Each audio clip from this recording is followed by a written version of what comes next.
Welcome back to the Pac-12 Cafe and this year's final edition of the Sugar Packet Shuffle.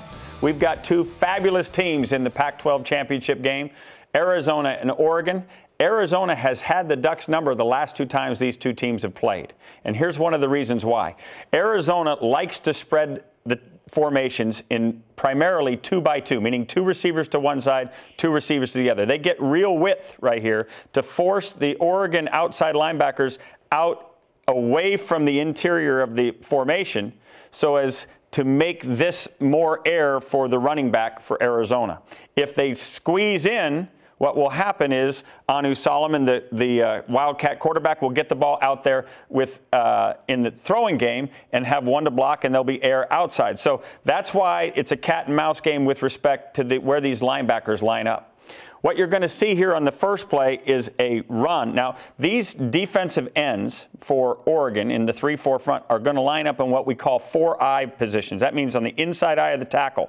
And so as Nick Wilson gets this ball or Terrence Jones-Grigsby gets the ball, whichever running back's in the game, they're going to see if they can get to the outside first. If not, they're going to cut back. Let me show you what happens right here. Here's Nick Wilson. Solomon's going to see. You can see that defensive end to the right. He is inside of number 73, the offensive tackle for Arizona. And you're going to see that outside linebacker out there, Tony Washington, for Oregon. He's going to run with the inside defender. He's going to get caught up in a missed assignment here because he thinks he's got man coverage. He turns and runs. There is no one around the edge, meaning that the C gap has been given up, and Nick Wilson takes full advantage. In the second example, Oregon is going to bring an outside linebacker into the box, trying to discourage the running game, trying to get Solomon to throw the ball out to the perimeter.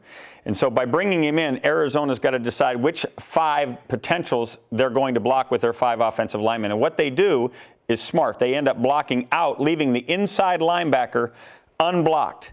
And Nick Wilson's aware of this. As he gets the ball, he's going to press this A-gap. You're going to see both linebackers come in here ready to make a tackle. But again, because they're in a 4-eye out here and not protecting the C-gap, you're going to see Nick Wilson wind all the way back into vacated air right here. This outside linebacker still preoccupied with these receivers out here because they're running routes and giving Solomon other options on the particular play. Watch what takes place here. You can see they block out. The inside linebackers are filling that A-gap. Actually, both are in that A-gap.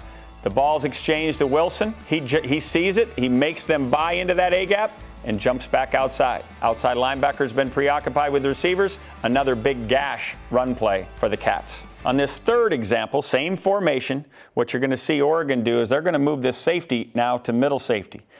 Arizona gets an idea that this is coming. This outside linebacker looks more like a potential in terms of a pass rush, and they're going to take what they think are man defenders right here and create a picking action to allow Jones-Grigsby, their running back, to get outside on a little wheel route and see if they can't get a big play down the rail. So they've seen, okay, if you're only 5 in the box, we're going to run it. When you start getting 6 in the box, you're vulnerable to the pass. Let me show you exactly what I'm talking about. You can see that guy standing above the O. That means 1 safety defense. That means probably 2-on-2 outside. Let's see what happens when we come inside with picking type routes.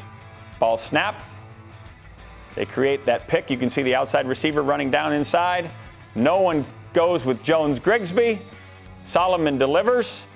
Huge, huge yardage amassed for the Cats.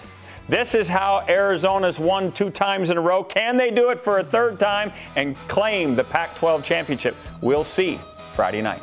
Thanks for coming back to the Sugar Packet Shuffle and the Pac-12 Cafe. We'll see you next year. Y'all come back now. Here.